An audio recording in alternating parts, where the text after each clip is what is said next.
Yeah. So it's widely accepted in the scientific community among insurers and infrastructure companies that climate change will affect the predictability, the frequency and the severity of natural disasters like this.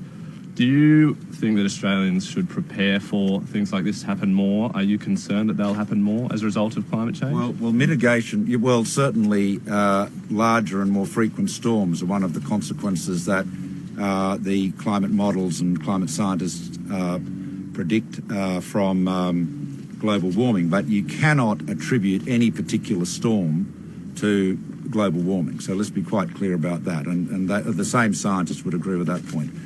Having said that, it's very important to raise the issue of mitigation and making sure that communities are prepared and protected in the face of risks like this.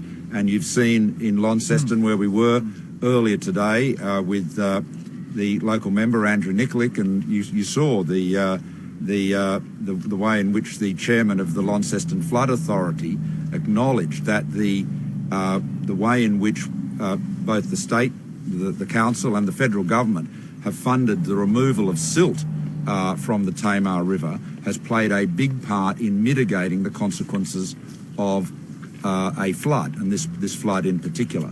So Launceston's defences were successful, and that is because they were put in place and they were maintained.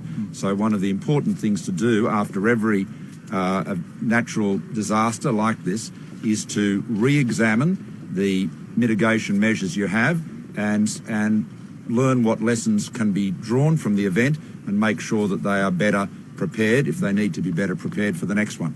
Prime Minister, this is a follow-up on the climate change question. While we can't directly attribute one event to climate change, do you think we can rule out climate change as a contributing factor to the severity? Look, climate change is a very important issue, and it's one that, as you know, I take very seriously, but attributing any particular event to climate change is just not sustainable.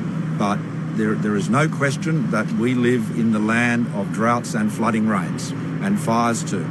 And so we have to be very alert to natural disasters, and Michael Keenan and I were discussing only this morning the importance to make a greater commitment right across Australia to ensuring that we have the measures in place to mitigate the impact of natural disasters when they come, because clearly you've seen here the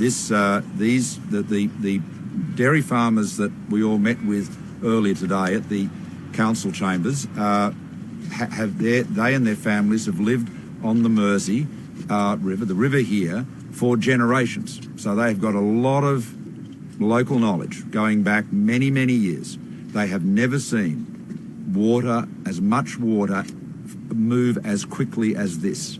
And so so what this means is that you cannot, you've got to assume faster, more frequent tempests in the future, and do that out of prudence. Put your preparations in place. All of us have to do that, and hope to be disappointed.